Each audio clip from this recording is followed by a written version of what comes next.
esta es la estructura de la histamina. Las medicinas se dividen prácticamente en dos grandes grupos, dependiendo de la manera como se manufacturan. Uno es los medicamentos que son de síntesis química, que son relativamente sencillos, fácil de reproducir, y estos son los productos que normalmente conocemos en el mercado.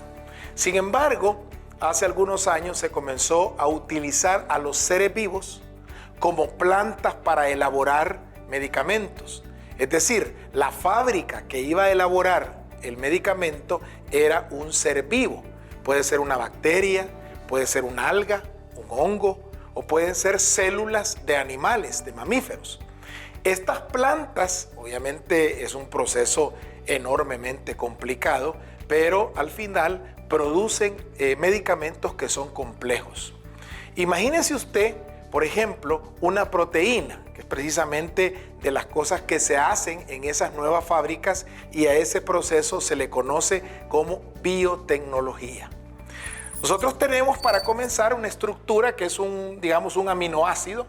Este aminoácido que se encuentra en la naturaleza comienza a pegarse en una secuencia. Esto finalmente termina como una secuencia de aminoácidos que forma lo que es una estructura, que es la estructura primaria. Esta estructura comienza a enrollarse en sí mismo. Estructura, que son una serie de aminoácidos que van encadenándose, forman lo que es una estructura secundaria. Y esta estructura secundaria se va uniendo a otras hélices más hasta que se forma la estructura terciaria, que es como choricito que se mira aquí.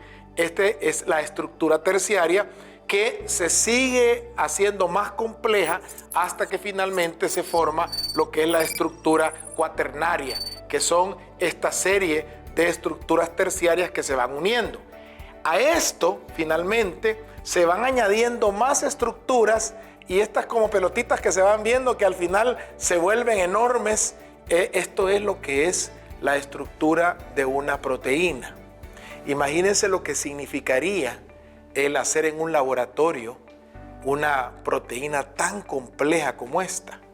Es más, no solamente en la estructura de la secuencia de aminoácidos, sino que también son los enlaces que se forman, y posteriormente la célula le provee un ambiente de azúcares, por ejemplo, que los modifica también. Esto al final puede ser lo que ustedes acaban de ver en pantalla, es el factor 8 de coagulación que se le puede dar a los pacientes, por ejemplo, hemofílicos. Estas estructuras son tan complicadas que sería impensable que se hicieran en una fábrica convencional como la que producen los medicamentos de síntesis química. Para esto es precisamente que se ha utilizado la célula. A la célula se le introduce el contenido genético, el DNA, y este contenido genético hace que la célula se convierta en una planta que produce esas proteínas. Esto es extremadamente complicado y solo la naturaleza nos puede dotar de esa capacidad. Estas células comienzan a cultivarse de tal manera que se empiezan a unir millones de células que después van a producir estos medicamentos. Por ejemplo, las insulinas.